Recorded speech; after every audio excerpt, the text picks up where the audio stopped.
Good evening, and welcome to the Parent Impact, powered by the National Parents Union. Thank you for joining us tonight, Tuesday, October the 20th. You could have been anywhere, but you decided to join us. So thank you and welcome. So tonight we're going to give our usual updates for the city of Newark and then for the state of New Jersey. And we have two amazing guests tonight. We have two councilwomen, one from the city of Newark, who is my councilwoman, Go C Ward, and one councilwoman from the city of Linden, who is actually my sister, Go Sister. So we're going to do a quick update from Newark and from the state of New Jersey. So for Newark Public Schools announced yesterday that they will be opening in a hybrid learning environment on January the 25th. There was a statement made by Council President Josephine Garcia, which was also made by the Newark Public Schools website today. So they're looking out for the teachers, for the families, for the students, and making sure that everyone is safe. We do have incidences of COVID-19 positive cases going up within the city of Newark and within the state of New Jersey. So in an effort to make sure that everyone is being safe and children are being safe, they are reopening their schools to a hybrid learning environment on January the 25th. There will still be opportunities in the local community centers for children to go to those areas to do remote learning, be provided with food and things like that. So we're happy that that's still being provided by the mayor and the council and the Board of Education. But the Newark Public School System will not be opening until January the 25th. So I figured that was going to be the case. We have a couple of school systems that also will not be opening until January, just as an err on the side of caution when it comes to making sure that families are safe. So exciting news from New Jersey, educational wise. We have a new Board of Education commissioner. Her name is Angelica Allen McMillan. She worked for Newark Public School District at one point. She worked for Irvington Schools. She worked for Marion P. Thomas Schools. And she was also an Essex County superintendent. So we're very excited to have her as our new commissioner. If anyone knows her and she would like to be on the Parent Impact, please let me know. Reach out to me, Tafshier at tcosby@theparentimpact.org. We would love to interview her. We would love to have her on to talk about her plans and things for New Jersey State Board of Education. We're excited to have a Black woman at the helm, right? Black women, we are doing it. Yes, Black Girl Magic. So we are very excited to have her at the helm of the Department of Education for the state of New Jersey. So welcome, and we look forward to working with you in the future.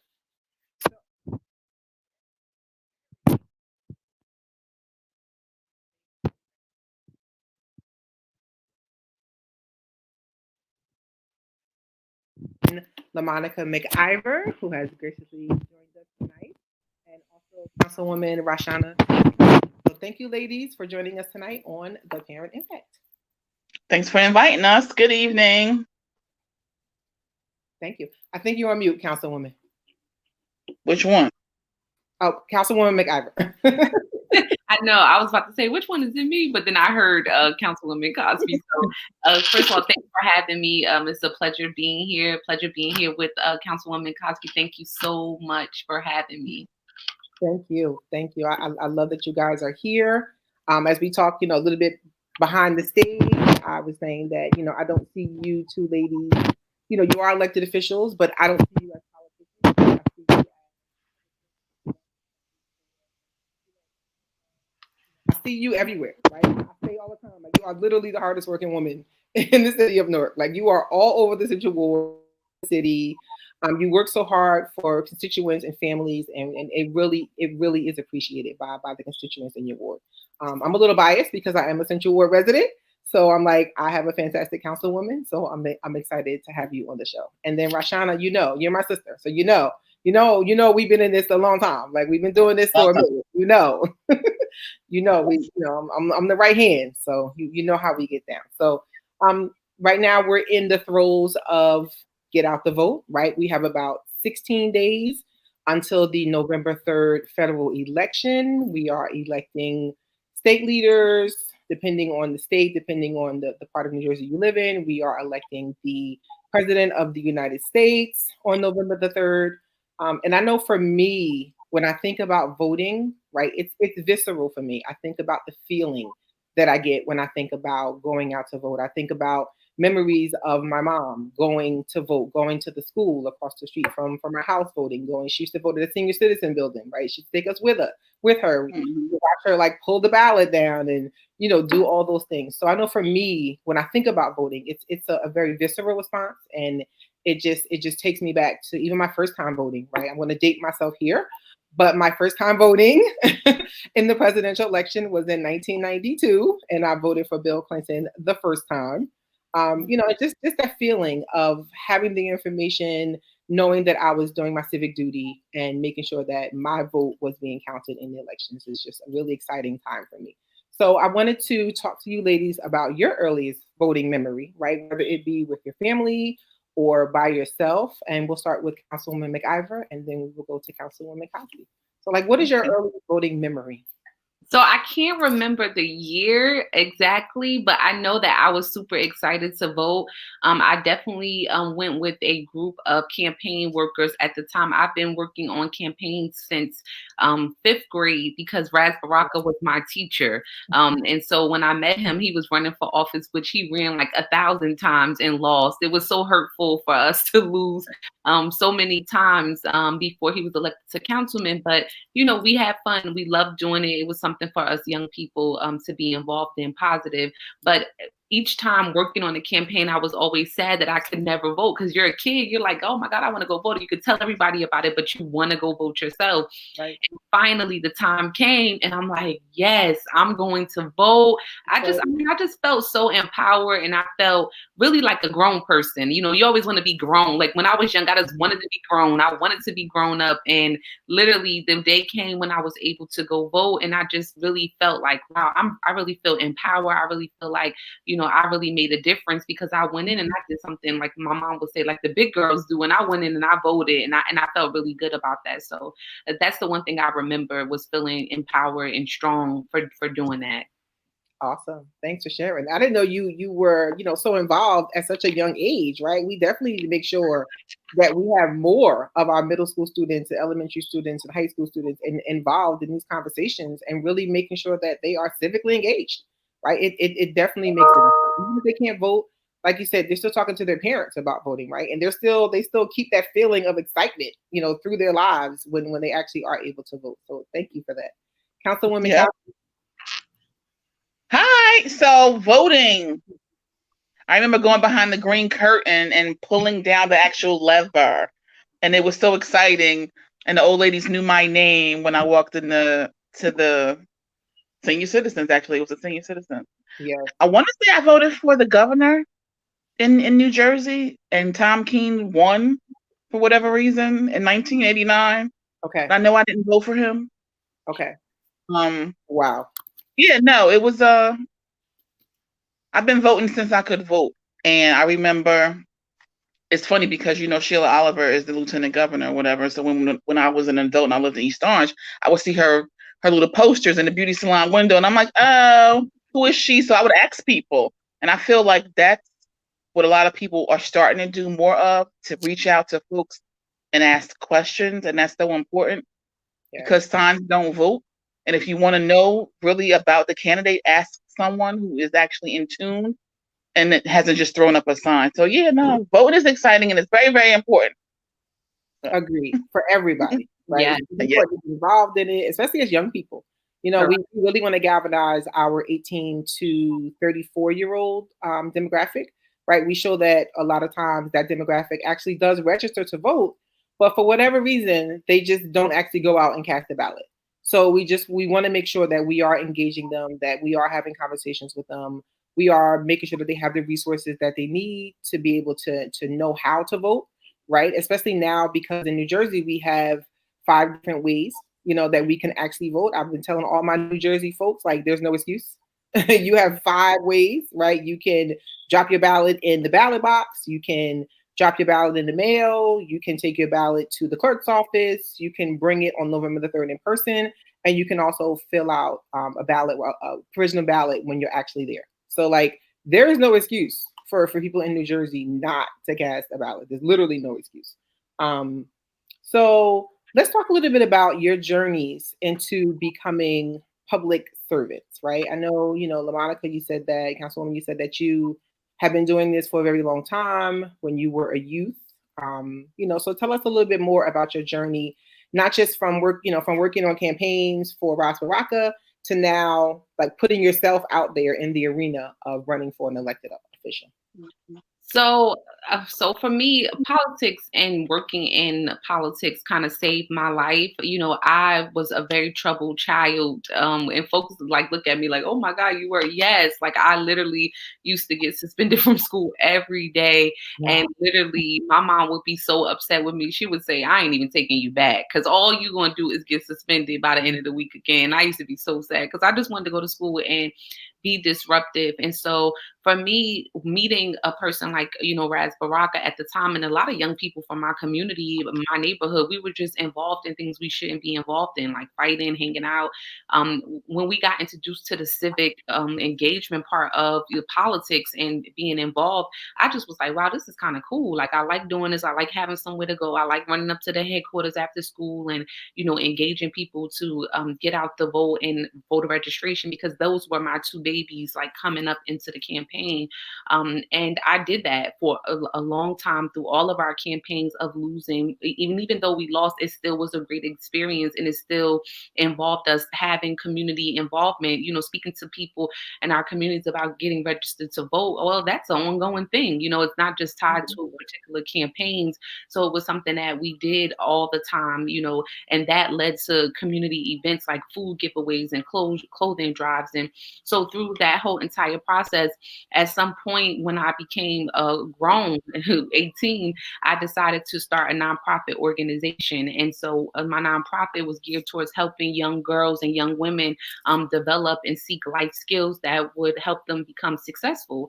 I started that with my girlfriend that I kind of met through the campaign as well. Both of us were young growing up, and we decided to do that, which kind of got you into the public light, right? You work with nonprofits. I did a lot of girls conferences, a lot of girls groups, a lot of things to just try to help women, because for me, a lot of women helped me to get to this particular place. And, as they say, God's still working on me, but to this particular point, a lot of women helped me get there and schooled me on a lot of things and showed me a lot of things. And we just wanted to give that back. And so doing that, was in the public light, was doing a lot of different things. And, someone said, oh, you live in the Central Ward, a seat's going to be available. I'm like, yeah, politics. Yeah, I don't know about that. I'm really having a good time doing what we're doing. And at that time, we had started another nonprofit called the Believe in Newark Foundation, which we were geared more openly to work with all smaller nonprofits, doing a lot of, even more good work, which was bigger than just girls and women that I was helping.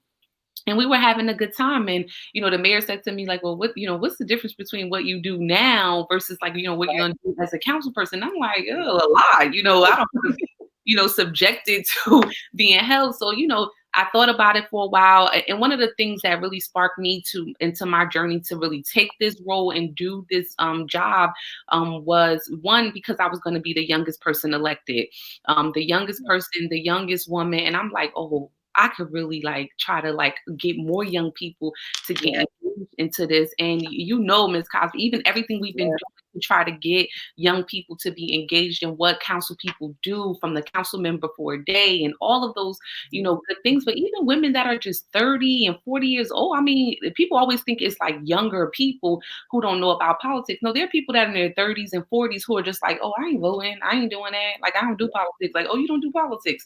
So these are just conversations that you constantly have every day, which I'm like, well, maybe if I do this, I can attract more young people and use my position to educate them more about what politics is, and more importantly, what it means to them. What does it mean to you right now in your particular way of life, in your particular position in life? What does it mean? And so that was, my journey into this. It was a hard journey being young and, being like a fresh name. They say you ain't got into my father, my daddy wasn't no counselor, my mom wasn't, it's a whole legacy. What's the legacy attached? No legacy attached to it. Ain't a lot of money attached to it. The best thing I had going for me, and everybody would say, oh, we got the machine, you got the council, you got the council support, you got the mayor. And I'm like, okay, yeah, that's good. But it was hard. It was not an easy job running against 9 people and 9 men at that.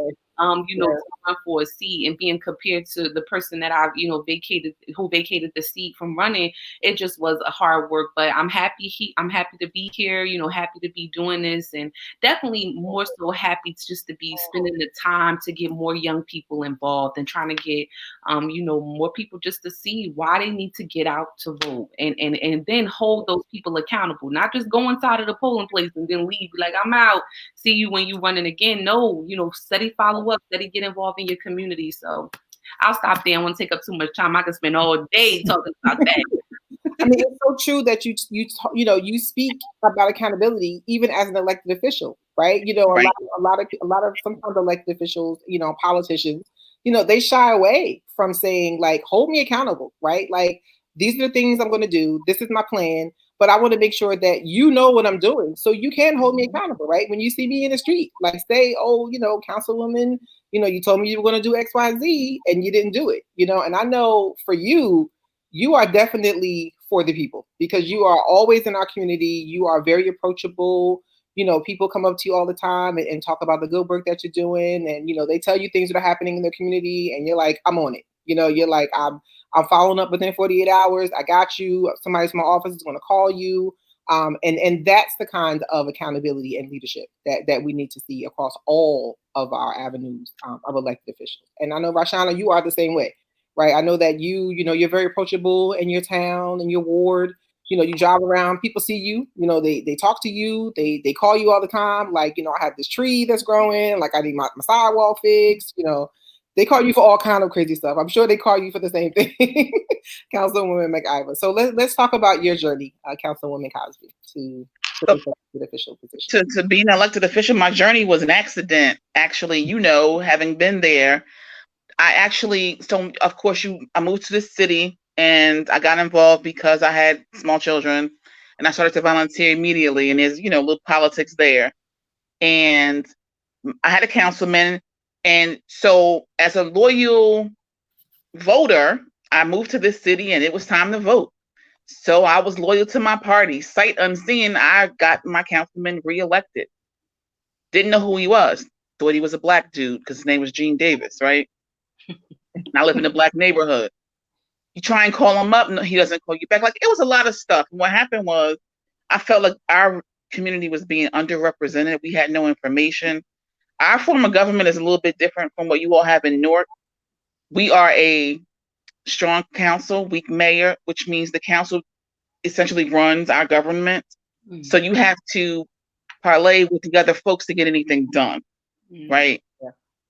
And when I got here, there was a strong mayor and he essentially had all the council members picked. My journey was I ran, I lost, I ran again, and I won. And I was the first woman elected to this board and, the first Black woman elected in the city of Linden after over 150 years, right? Yes. And that's a shame, but it was true.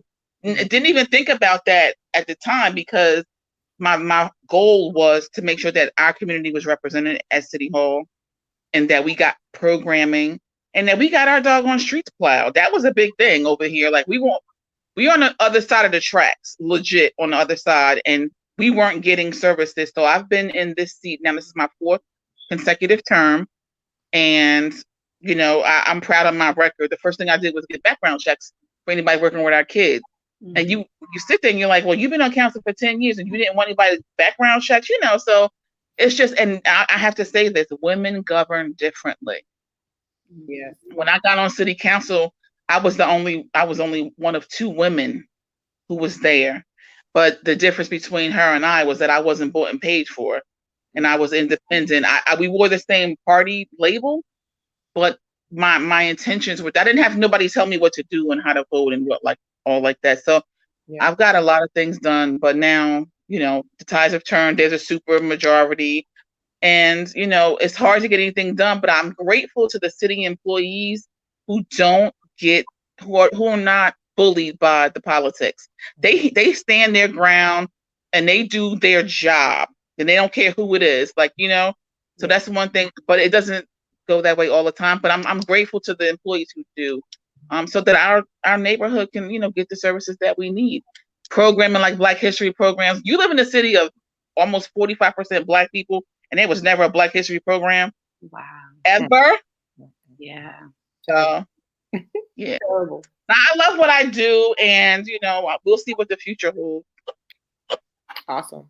That's terrible, right? That they wouldn't have any Black History program. But we're glad that you have brought that to your town, that you brought that to Linden, right? You celebrate it every year. You talk about being women in this space. You talk about being, first and different things. How hard has it been, being women in some of these male-dominated political spaces? I know it's opening up, right? A lot of women. We had a lot of women go to Congress, a few years ago. We have a lot of women in the state of New Jersey that are being elected to office. But how hard is it in this space that's really male-dominated? Being a woman in this space, trying to get things done. So for me, it's hard because oftentimes the man has held office longer than I, or they will have the experience and so on and so forth, or they'll simply just talk loud and not say anything. So that intimidation is there. So it's sometimes hard, but I don't go and I don't get discouraged because I have a goal. And then some men. Can you hear me? Yeah, we can hear you. Mm-hmm. Okay.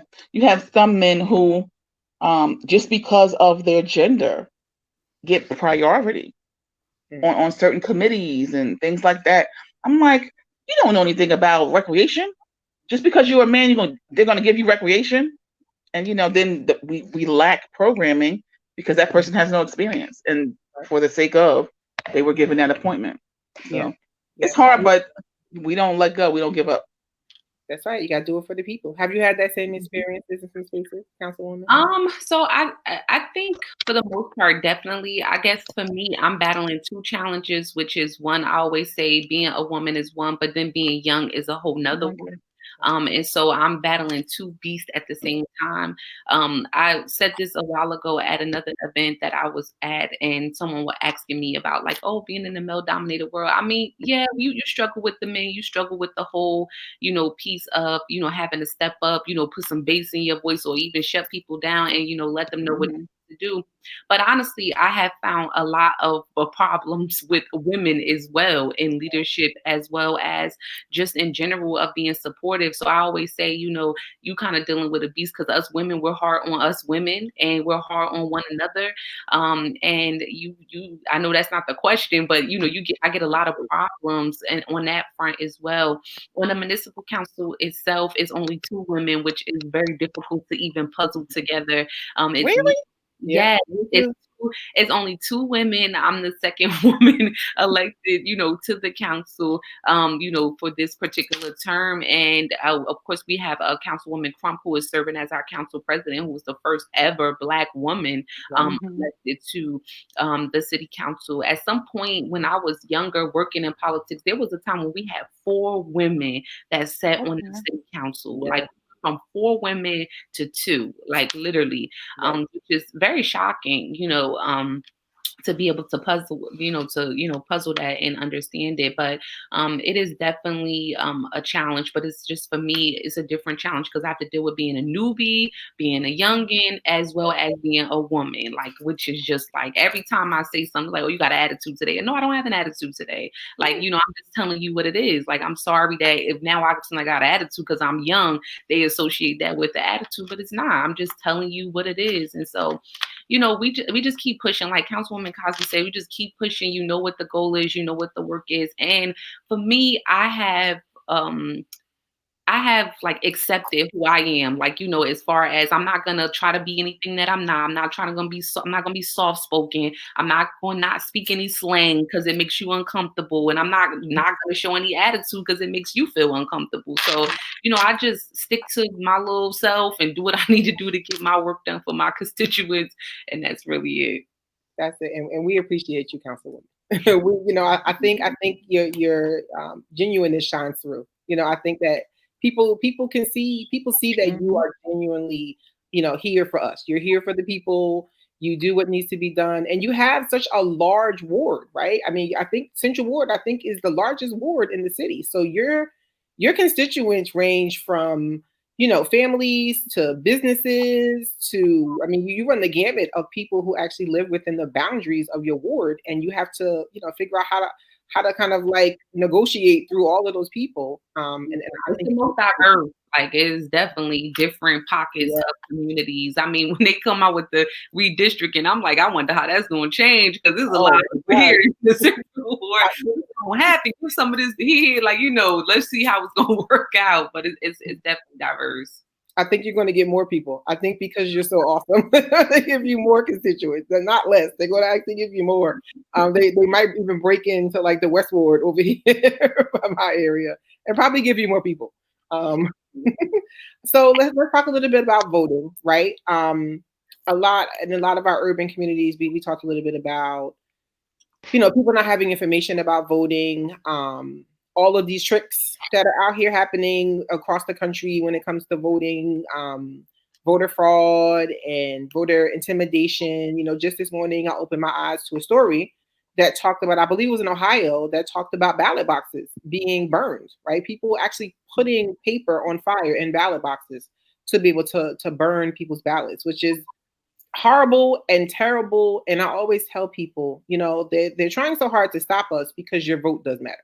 Right. If it didn't matter, then they wouldn't care. They wouldn't do the tactics. And, by they, I mean, anybody trying to stop a vote. Right. Like that's a nonpartisan thing. Right. Like, it's not Democrats or Republicans. It's anybody who's trying to stop someone from casting their ballot and making sure that their voice is being heard. So why is it so important, from your perspective, as an elected official, for people to pay attention to what's happening in voting? Not just from a federal level, but also from a local level, right? I talk a lot about down ballots and making sure that you're active in your local communities voting. So why is this so important that families get educated and really pay attention to what's happening in their local communities? Either councilwoman. So for me, I think it's important because, and I'm not trying to be snarky, but if you don't vote, then you shouldn't complain, because what happens is, I, as an elected official and as a voter myself, will go right to someone and say, look, I voted for you because, and my expectation is X, Y, and Z, and I expect the same thing. The difference is the folks who are complacent about voting, they don't understand the significance insofar as, like right now, our city council has 5 women, right? And a lot of times people vote for popularity and as opposed to the platform, and you get what you get and you don't get upset. But if you are not engaged at least at the local level, because we know all politics is local, and whatever I do or whoever gets appointed, like we're going to appoint somebody to the zoning board tonight, I'm not voting for that because it's nonsense. But you get what you get because you either have someone who's educated in zoning or you have someone who's a bobblehead, and you're going to end up getting all these developments that don't do anything for your community, right? So how do you stop that? You stop that by voting for the folks who make these appointments. And everything is local, from the school board. Like in my city, we have school board up on the ballot right now. And it's not a popularity contest. People need to learn. Like I said, just simply asking the questions. Fancy flyers are what they are, but if you don't do the research behind it, and you get somebody who is going to put metal detectors in your school or something that you are opposed to, if you haven't voted, then you shouldn't even complain. Yeah, I mean, yes, that is a good segue. I mean, I honestly feel the same way. I just feel like we probably get complaints from folks, mostly probably the most percentage of folks who did not vote, or folks who are, needing assistance and did not vote, or whatever the case might be. I just feel like not enough people are engaged in the process. And then when something bad happens or something's happening, you're like, oh, how did we end up here? It's like everybody like, how did we end up with Donald Trump? We ended up with Donald Trump 2 ways. One, we already know electoral college definitely got us here. But the second, most of y'all ain't come out to vote. Like, y'all ain't care about coming out to vote. So now we stuck with them, and we all got to deal with the drama of that. But I just feel like, our community should just take more, should take advantage of being informed. We are just not informed. We think that this is the only election that's happening. We're going to vote for president. That's it. See you again next time. We don't understand that local elections matter and that they should be voting in those too, but we don't even understand about staying involved and knowing what's happening. I mean, some people don't even care much about, hey, when is the trash supposed to be put out in my community? Or, what's happening in the community? I mean, I tell people all the time, they're like, oh, how am I supposed to know about that? Well, the same way you know about when you go search for those sneakers or go to Macy's website to go get something. It's the same thing. You go and you Google the city of Newark. The website, is right there. It's on there. Don't think that somebody's going to come knock on your door and say, hey, this is this job over here, or, we giving out this right here. It doesn't work like that. It just doesn't. And so many people, I'm running to people all the time. They're like, oh, I heard they was hiring, as such and such. Well, nobody told me about it. I'm looking like, okay, well, how was someone supposed to tell you? But they're like, well, nobody came around here and told us. I'm like, up the hill, nobody came around. Like, it does not work like that. Like, you have got to take some initiative in knowing information and getting information and staying informed. It's searching Facebook. People are scrolling. They're on Instagram. They're all over the place on social media. You have to take the same initiative to find out information and be engaged. I've been praying and praying, being just spiritually connected during this time of this election, because one, I'm just like, that's the only thing I could lean on at this particular point, is just to pray that people come out to vote and continue to spread information. That's why we did the town hall. We done information. We put out stuff. We're doing transportation to the ballot box just to try to things to get people engaged in the process. And for me, because I have all of my senior locations, we've started there, but really the focus is not even with my seniors, because they know what to do. They know how to get the job done. They're very well versed. It's with people that are at the same age as me, with children sometimes and younger, to get out and vote, and then take your 18-year-old people that you got living with you out to vote too, so we can get this thing done. So it's very important. And I honestly think that if we don't get serious within the next 7 days, because that's like literally all we got left, we understand why it was important for us to really get out there and vote. Because I'm really scared for us if we don't have any success. I don't want to in public endorse anybody on a national parent union. I don't know if we're gonna get in trouble for that, but if we don't do something, we gonna be in trouble. We gonna be in trouble. Yeah, I agree. I agree with that. And I think a lot of times, people are just not informed even about like what your role is as a council person, right? They think that you guys can do everything, right? They think that you have access to, like you said, jobs, that you can just like snap your fingers and this person gets a job. They think that you guys can make state laws.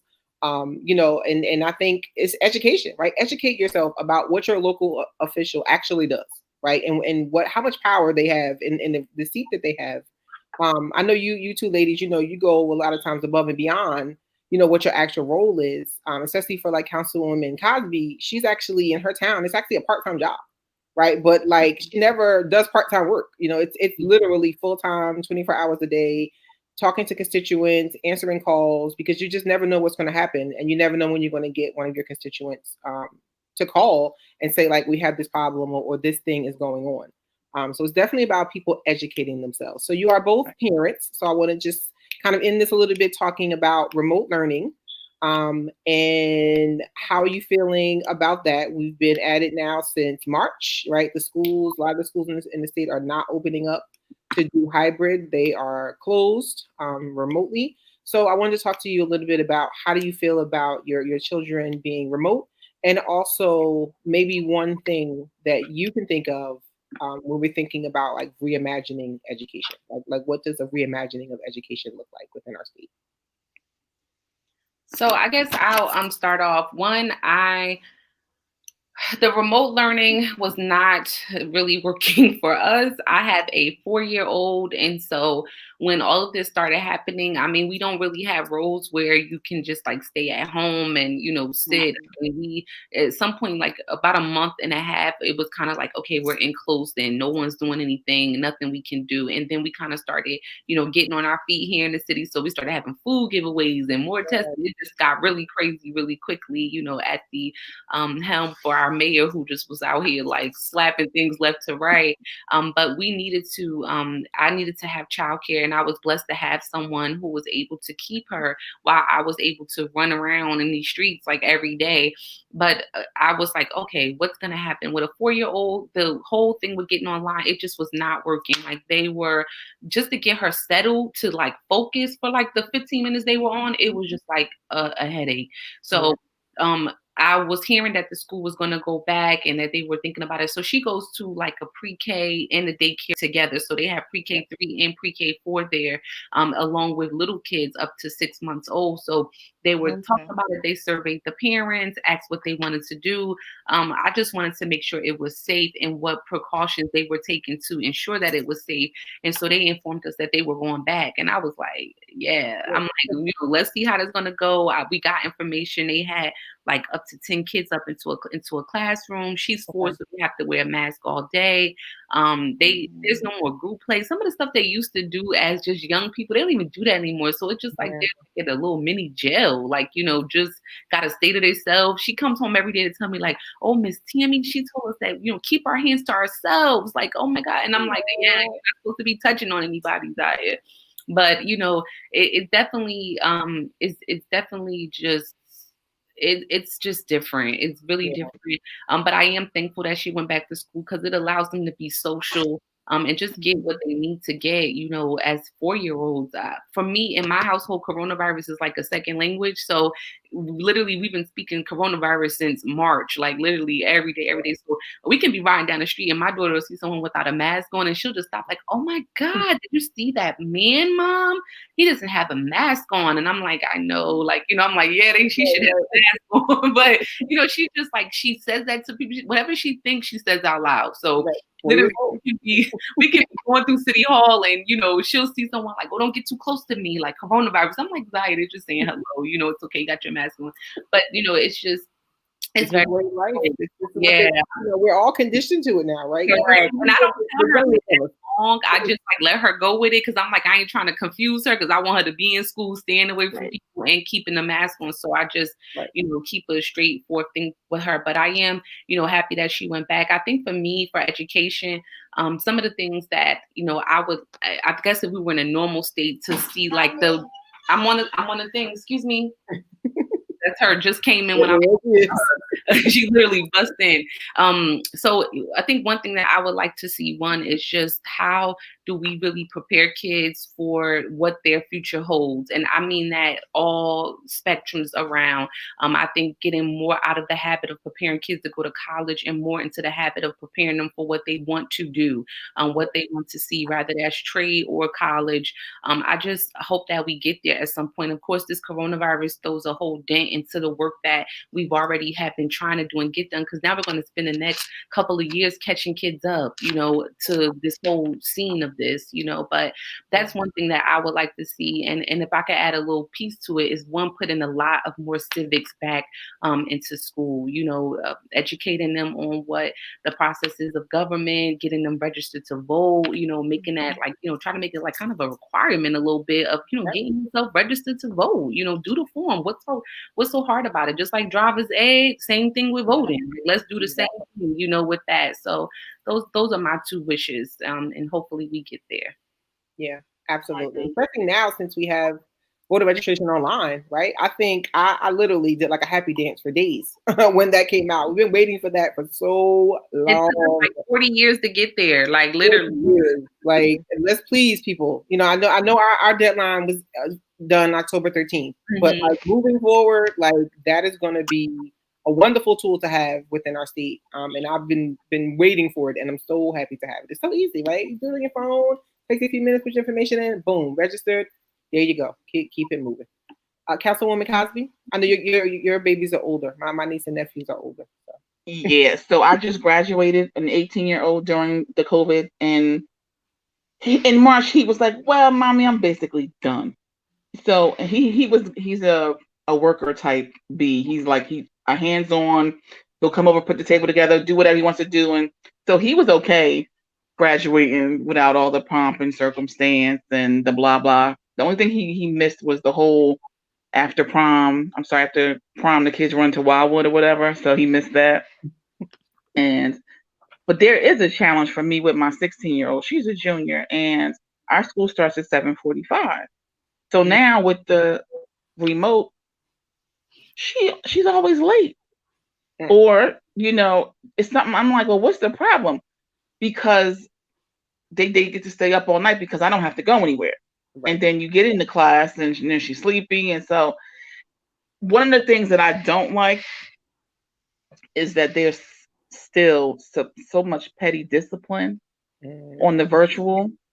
And I feel like if you kick a kid out because maybe she literally just rolled over and logged in, but she's still trying to, log in, and she's not trying to let everybody see her hair standing on top of her head, you kick her out the class. Yeah. She's there. So there's a lot of petty discipline that goes on with the virtual platforms and some of the teachers, but she wants to be in school. Right. She physically wants to be there because she's not super social, but she likes the interaction. And she's a learner who needs to look at stuff and touch stuff and, like that. And we have our fingers crossed. Our district put our elementary schools back in play on the 13th, and we're looking for the high school and middle school to come soon after. I learned last night that we have an uptick of cases in our city. So I'm not sure if that's going to go, but we have a new superintendent, Mrs. Hazelton, and, she's diligent, and so hopefully they'll get it done. But once it's over and once we do get back, besides the whole catching them up on everything, it's like, what did we learn from this? Right. Insofar as, how do you really teach drama remotely? What should have been a substitute program for her? Should she have been in a business course? Should she have been in the civics course? Right. And not to take anything away from the arts, because my cousin is a music teacher and he's awesome. But how do you really do that remotely? Right. So those are things that we have to really look at and see what adjustments can be made, especially with electives. Mm-hmm. And making sure that we are in adherence with the Homicide Act, because just because it says so on the thing doesn't mean that we're really doing it, because I know. I'm just saying. That's a conversation for another time. We're gonna have that conversation. We could do a whole show on that. We could do a whole show on that council, that committee, and how far they've gotten. And I'm gonna have you back for another show. This seems like it's taking a long time. A long time to implement into our schools. Our kids aren't getting any younger, right? And they need to know those things, right? There's a lot of things that happen in the city of Newark that the kids need to know, a lot of history that they really should be privy to, right? It gives them a sense of pride in their city. It gives them a sense of, I live in this awesome, amazing city where all these things happened before, and now all these great things are happening now. Right. I'm definitely a proponent in making sure that we get that implemented sooner rather than later. Although I have no skin in the game because I don't have any kids in K through 12, but I do have grandchildren, and they are still part of the K through 12 system. So, and I continue to fight for all families, right? I don't have anybody in the system, but my goal is to always make sure that I'm fighting for families through my organization. I'm fighting for families just as a native Norker, right? Just making sure that I'm elevating the authentic voice of parents to make sure that parents' voices are being heard in every single conversation. That is absolutely my goal. So thank you so much, Councilwoman. I know you have to run. I know you have some meetings and things that you have to go to. So I so appreciate you guys being on the Parent Impact tonight and sharing with us. And we'll definitely make sure that we have you back on. And I just really appreciate seeing you and really having this conversation with you ladies. Any parting words for our guests before we log off? Just go yes, vote. I would like to tell. I'm sorry. Vote no for number 1 and number 3 on your New Jersey ballot. Plain and simple. Vote no for number 1 and number 3. Don't be fooled, and don't be a slave to your party. Just my comment. Thank you for those words. I just want to thank you, Ms. Cosby. It was so good for being on the show, and it was good being with Councilwoman Cosby always. It was good to see you again. Yes, good to see you. Last time I saw you was like at the league, I think. But it's good to see you. And anytime you need me, just contact me. Awesome. Thank you Absolutely. so much. Same here. Girl power. I'm sorry, woman power. Black girl magic. Black girl magic. Black girl magic. I just said it. I didn't want to fucking say that, but black girl magic. Black girl magic. Black girl, and let's all get out here and be, phenomenal voters. Like, let's do it. Right. That's right. wear that badge. Yes, yes. Make sure you cast that ballot. Thank you so much, ladies. Have a very good evening, and I'll talk to you. You too. Take care. Thank you. Bye. Mhm. So this was another fantastic episode of The Parent Impact. I am excited to have Councilwoman Mciver and Councilwoman Cosby here to talk about voting and education and their experiences as young people voting. It's important. We have about 16 days left before the election, but we truly have about 8 days. So please, people, get yourself engaged, get yourself involved. Make sure that you have all the information that you need to make an educated vote, right? To cast an educated vote. If you are doing vote by mail, please make sure that you get your ballot out as soon as possible, right? Send it back, put it in the mail, put it in those ballot boxes as soon as possible to make sure that you're being counted. We are hosting on the National Parents Union. We are hosting a town hall on November the 5th at 8 p.m. Eastern Time. So please make sure that you register. I put the link here in the comments. Please make sure that you register for that town hall. We have some phenomenal parents that are going to be on there. We have Arnie Duncan, who's previously the Department of Education Secretary. It's going to be a great conversation. It's called Parents Clap Back, right? A lot of times when we're on these panel discussions, we don't get to hear from the parents, right? A lot of times people don't ask the parents what's happening. We have a poll that we do monthly with the National Parents Union where we poll families across the country, and we're going to be discussing some of those results of that poll. Like one of the results is 50% of families across the country did not have any input in the school reopening plans, right? We have a Bill of Rights, a Parent Bill of Rights, actually on our nationalparentsunion.org site, which really speaks to that. It speaks to making sure that you have parents in the conversation when you're making decisions for their children, especially things like opening school or having hybrid learning or something like that, right? You need to make sure that parents are top of mind when you're talking about conversations about their children. So we're talking a lot about voting. We also have the Every Family Votes campaign. It is an ongoing campaign. It is not a campaign that is going away, right? We talked about the importance of voting local. We talked about the how all politics are local, right? And making sure that you vote in your local election. So it's going to be something that's going to be ongoing with the National Parents Union. We want to make sure that all families are having conversations with their families about voting, the importance of voting, why it's important to cast your ballot. We have a downloadable toolkit, right, for anyone who wants to get out and do some grassroots organizing within their community. If they want to do some phone banking or they want to do some literature dropping. We're in the middle of COVID, so I don't suggest people knock on people's doors, but you can drop some literature that talks about voting and why it's important. So I put those two links here. We also are looking for people to pledge to vote, right? There's been evidence that shows if you pledge to vote, you're more active in the voting process and you're more apt to actually go out and cast that ballot. So we're just reminding folks to make sure that you go out and vote, make sure you put your vote by mail application. If you're going to do it in person, please be safe, put your mask on. New Jersey, our COVID numbers are going up. So please make sure that you are wearing your mask and you are practicing social distance.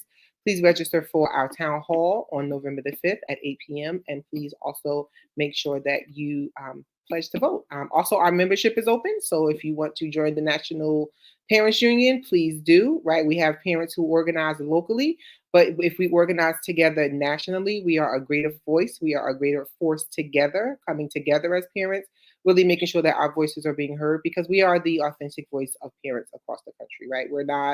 This is not scripted, right? This is the lives that we've led as parents. This is situations that we've been through with parents. And we're here to make sure that you join our community of parents and make sure that your voice is also heard. So again, thank you for joining us in the Parent Impact. If you want to reach out to me, you can reach out to me at Facebook at the Parent Impact. You can reach out to Councilwoman Cosby at rashana.com. And you can also reach out to Councilwoman Mciver, who's super awesome. Again, I'm biased. She's from my ward, so she's super awesome. Central Ward at ci.norc.nj.us. And thank you for joining us. We will see you next Tuesday. Have a great evening. Thank you. Go vote.